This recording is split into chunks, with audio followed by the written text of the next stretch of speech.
Hey everyone, welcome back. So today we are going like full on deep dive mode, Right. into this book by Jennie Allen. It's called Get Out of Your Head.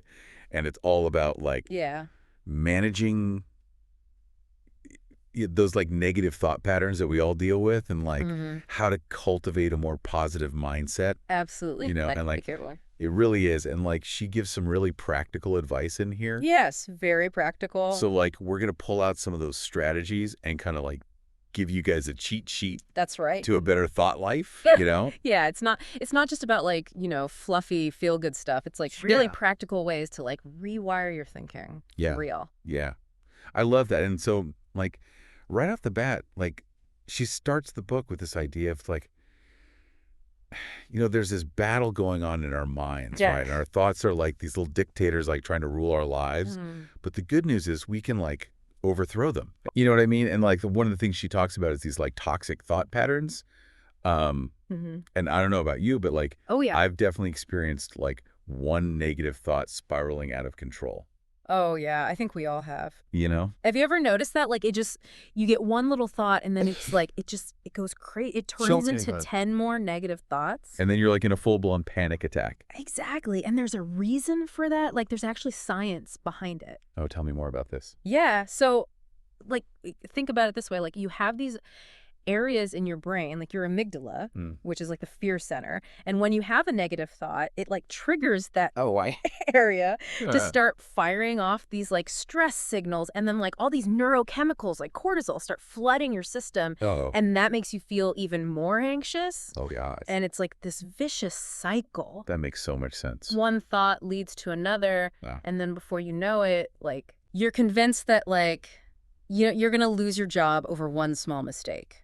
Yeah, like that deadline you missed last week is going to cost you everything. Exactly. Oh, my gosh. Yes, Yeah. my brain does that all the time. It's like a drama queen Yes, over the smallest things. absolutely. But like, thankfully, she doesn't just leave us with like all this doom and gloom, No. right? She offers this like really amazing faith-based approach to Yeah. taking control. And I was really interested in this concept of taking every thought captive. Oh, yeah, that's a big one. But like, honestly, I wasn't quite sure how that works in practice. Right. Can you break that down? Yeah, absolutely. So think of it this way, like, you're the bouncer Okay. at the door of your mind. I love that. So you get to decide which thoughts get in and which thoughts Yeah. get to stay out. Okay.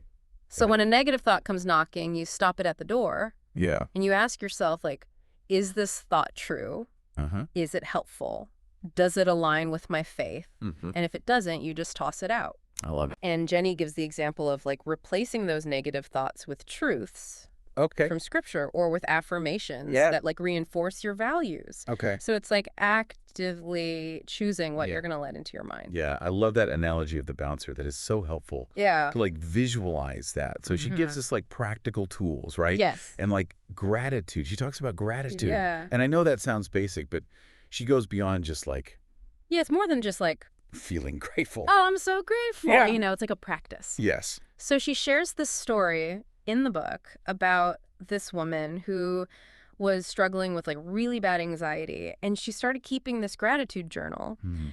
And every day she would write down like 5 things that she was grateful for, Okay. no matter how small they were. Mm-hmm. And over time, this simple practice like actually rewired her brain, Wow. and it shifted her focus away from the negative and towards the positive. Yeah. So it's like she trained her mind That's to weird. see the good Yeah. instead of just focusing on the bad. Yeah. That is so powerful. And it really shows like how consistently practicing gratitude can actually like change your mindset. Yeah, it's not just like a one-time thing. It's It's like a lifestyle. lifestyle. Yeah. And it's not just about gratitude, right? Yeah. She also talks about this idea of like replacing lies with truth Ah, that's huge. and how we often tell ourselves these negative stories Mm-hmm. that aren't even true. Yes. Like, I'm not good enough. oh yeah. Or I'm going to fail. Or, time. yeah, or I'm not worthy or I'm not lovable. And it's like she encourages us to identify those lies Yeah. and actively replace them with truth. Right. And that could be a Bible verse Mhm. that speaks to your worth Mhm. or just reminding yourself of past successes. Yes. And it's so fascinating because like research actually shows that like even simply repeating positive affirmations can actually like change wow. the neural pathways in your brain. I didn't know that. Yeah. That's really cool. It's amazing. And it makes so much sense because if we constantly feed our minds negativity, Right. it's going to impact how we view ourselves and how we view the world, For sure. But like, what about when you're like really struggling and you feel like you're drowning in these negative thoughts Yeah. and you just can't seem to fight them alone? Oh, Like yeah. she talks about community Yeah. and the importance of community, especially like in a faith-based context. Absolutely. Why is that so crucial? Well, because we're not meant to do this alone. Right.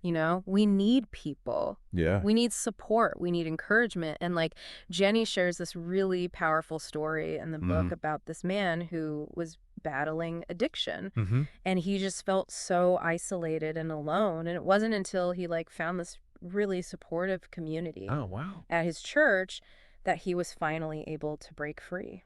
That's amazing. And like the encouragement, the accountability, and just like the sense of belonging that he found in that community were like essential to his recovery. Oh, wow. And it makes you think about like your own life.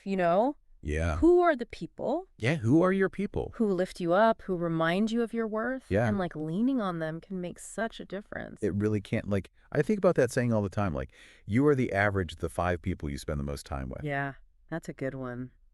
It's so true. And like, another thing she talks about is this idea of like merging mindfulness with faith. Oh, yeah, that's interesting. And I was like, what is that? Yeah, what is that? Tell me more. Well, it's like a power couple for your mind. I like that. So mindfulness helps you become more aware of your thoughts and feelings without judgment.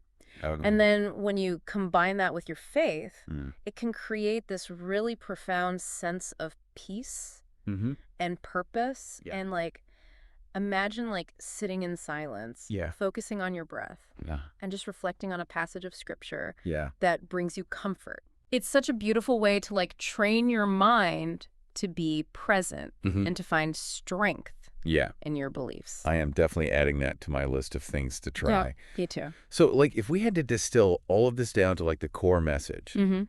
what is Jennie Allen like ultimately calling us to do? She's calling us to action. Yeah. She's urging us to choose freedom over fear, Yeah. to choose truth over lies. Mm-hmm. It's about building a thought life Yeah. that reflects faith and hope. Love it. And that brings us to a really important question for you. Okay. How can you take what we've talked about today and apply it to your own life? Yes. How can you start cultivating Yeah. a more positive and resilient mindset Right. starting today? Ooh. That is a good question to consider. Yeah. I love that. So we've explored a lot of like really practical strategies and insights Mhm. from Get Out of Your Head. It's a good book. It is a really good book. And remember, you are not alone in this journey. We're all in this together. Yeah. And like keep exploring these concepts. Mhm. Experiment with the tools Yeah. and see how they can transform your life. It's possible. It really is. It is. All right, that is it for today. Thanks for joining us. Thanks for having me. We will see you next time. Bye.